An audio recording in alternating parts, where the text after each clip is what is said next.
Your family and friends don't want you to lose weight, and it can be one of the most defeating experiences when they try to sabotage your effort. It feels like you're being betrayed, and then when you try to stand up for yourself, it feels like you're being rejected. And then so many women, they end up just caving to the pressure and then blame their loved ones when they quit their diet. So why does this happen? I'm Holly Bertone. I lost 20 pounds in my 50s without dieting, and that was after 40 years of battling the weight gain roller coaster. And the way that I did it was by leveraging what I learned about human psychology and patterns as the FBI's chief of staff for counterintelligence.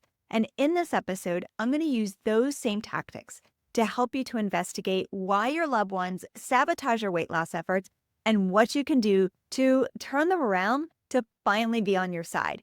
You're going to get the 3 hidden psychological reasons why your family and friends sabotage your weight loss, and it's deeper than you think. Why your transformation actually triggers other people, and what this means for you. And then number 3, the 3 ways that you can hold strong when people test your boundaries, and especially when you normally give in. Now, before we get into why they do this, let's just rip that Band-Aid off. Let's talk about what this actually feels like. And it feels like betrayal because your family and friends, they should support you. So why aren't they? And it's more than just trying to figure out why they continually sabotage your progress. You really want to know, like, why are they betraying me? I mean, if they really love me, they would want me to eat healthier and exercise more and get to my goal weight, right? So this betrayal, it feels personal. Now, to put it in perspective, and I love giving this example, let's say you had a bad day at work. Your boss made you stay late, you get stuck in traffic, and you're late coming home. You walk into the door in your house, and you are in a mood. You're in the mood of all moods, and you're frustrated, and you're agitated, you're stressed, you're overwhelmed, and you walk into the kitchen, and there are cupcakes on the counter. And in that instant, you have this magnetic, this obsessive pull to eat the cupcakes. Like there's no other options on the table. So what do? You eat the cupcakes. And then what happens? You get mad at yourself for eating the cupcakes because, hello, you should have known better. And you're on a diet and you're trying to be good. So then what do? You yell at your spouse for bringing home the cupcakes. You're like, I told you I am trying to be good. I'm trying to be on this diet. Like, don't bring these sweets into the house. So this sabotage, it can come in many different forms. And you may have witnessed someone who's dealing with control issues. And that's going to be, you used to love eating this with us. Or that diet sounds extreme. You need to eat more. Or, oh, come on, just one bite won't kill you. Live a little. Or maybe it's manipulation that's disguised as love or loyalty. I got you your favorite ice cream because I know you've been working so hard. Or I made this just for you. Or you deserve a treat. You earned it. Or maybe it was group pressure. Oh, you're no fun anymore. Don't be a party pooper. Everyone else is eating it. Oh, come on. It's a special occasion. Well, here's the thing. Your family sabotage feels really personal. But what if I told you that it's almost never about you? When it comes to a diet, trying to lose weight or getting healthier, the people around you, they become like velociraptors. Okay, you remember the movie Jurassic Park?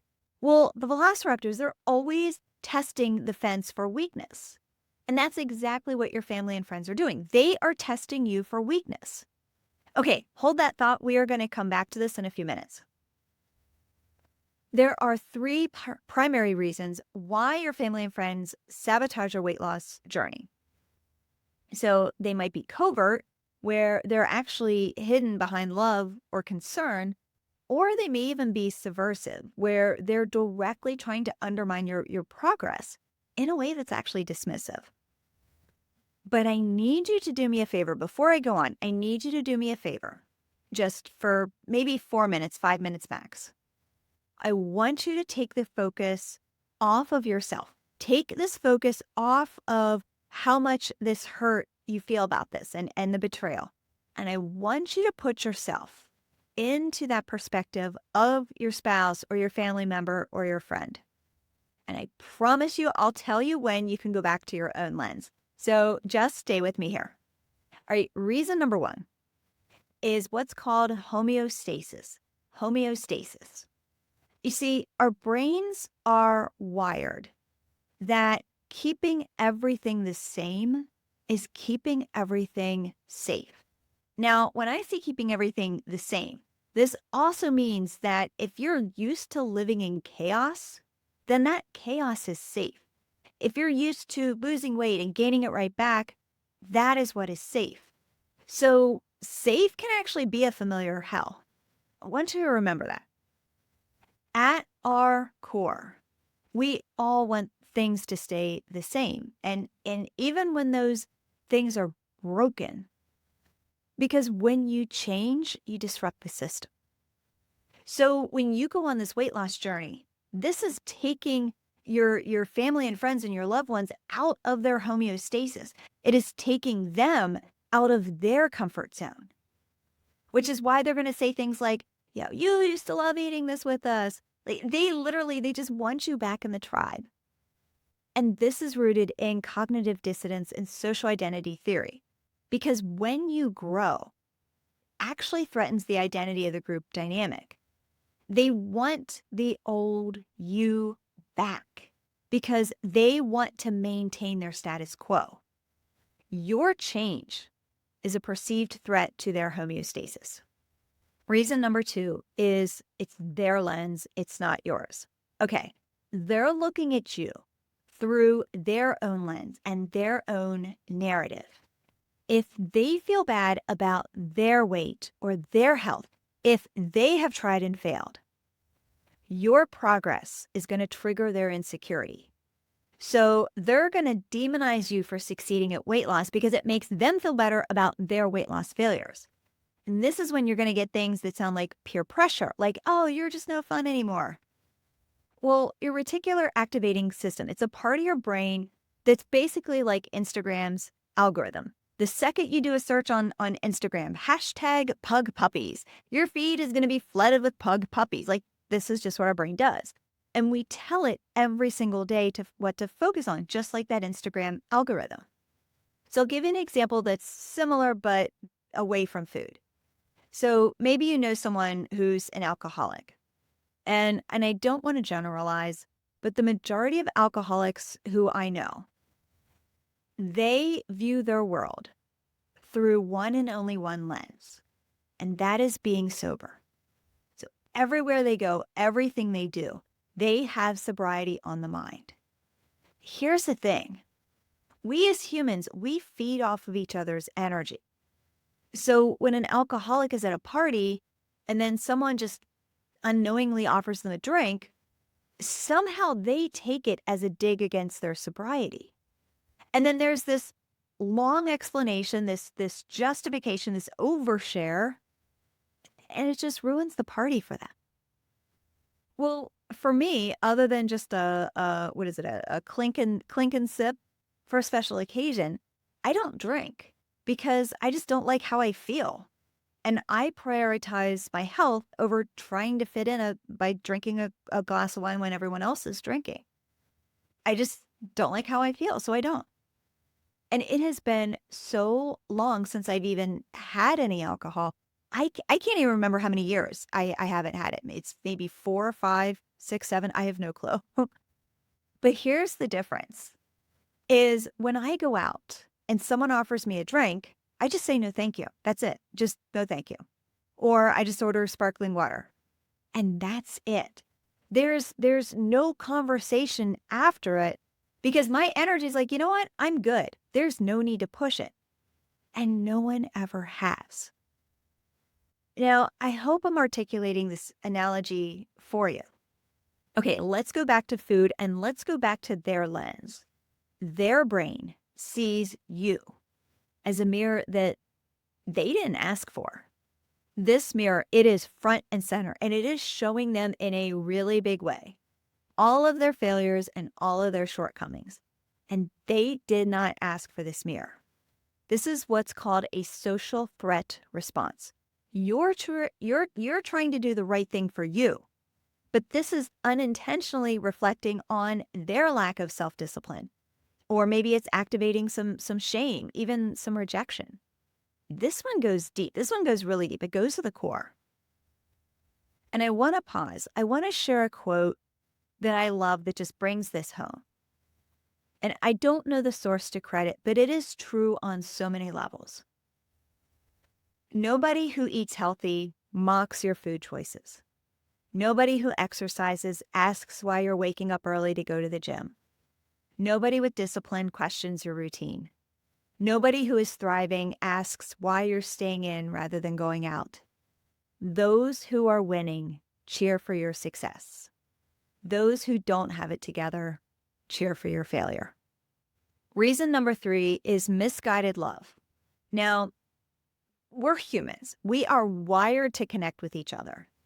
And it's even more true when there's a long-term relationship where you have these daily routines and these weekly routines that are just established. They're just there. They're just part of your life.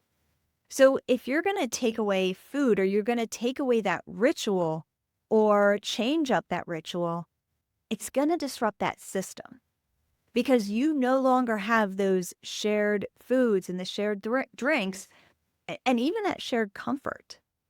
So this is when you're going to hear things like, I brought you your favorite ice cream since you've been so good. You deserve it. This happens when food is tied to emotional needs, or these patterns of caring for each other, and even codependency. This is a shared history. It is a shared connection through food. So it's not always going to be a sabotage in a malicious sense. Sometimes it's just an outdated emotional operating system. So hopefully you have a better understanding of why your family and friends are sabotaging your weight loss progress. And hopefully this helps you to stay out of judgment and really just stay in curiosity. And okay, you officially have my permission. You can go back to your own perspective now. So go back to your own lens, because I want you to think about this. I want to ask you this, and I want you to be completely honest with yourself. What your spouse eats, what your friends eat, do you take full responsibility for what they put in their mouth? I mean, I know that sounds kind of crazy. You would never accept that ownership. You're like, no, that's on them. So why are you blaming them for your actions? Your choices, your behavior, this is your responsibility. Their actions are theirs. Your behavior is yours. And you don't need anyone's permission or approval to protect your health. You are going to need to stand up for yourself. You are going to need to speak up for yourself. And you might be thinking, yeah, but Holly, I don't want to have that uncomfortable conversation.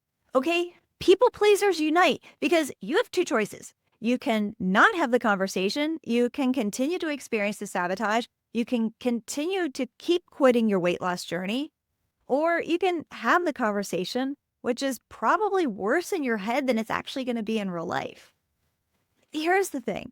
Hopefully you're dealing with someone who does truly love you, like a spouse or a friend, and someone who does love you and they want the best for you. And if they don't want what's best for you, that's a whole different thought process for you to really examine how healthy that relationship is for you. But we're just going to stay in our lane here. If you don't stick up for yourself, no one else is going to stick up for you. And my friend, you are worthy. You are deserving of having the best health possible. You are deserving of being the happiest and healthiest version of you. And if someone's trying to stop you from that, okay, I got 3 tips on how to have that conversation. Number 1, curiosity over judgment. Okay, remember how we talked about staying in curiosity? Well, when you can stay in curiosity and out of judgment, people just respond differently.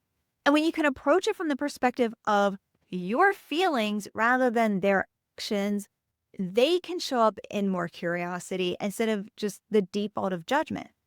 But if you go into that conversation with one of these, you always do this, or you never support me, their immediate response is going to be judgment. They're going to be on that defensive. They're going to be like, oh, let's fight back on that.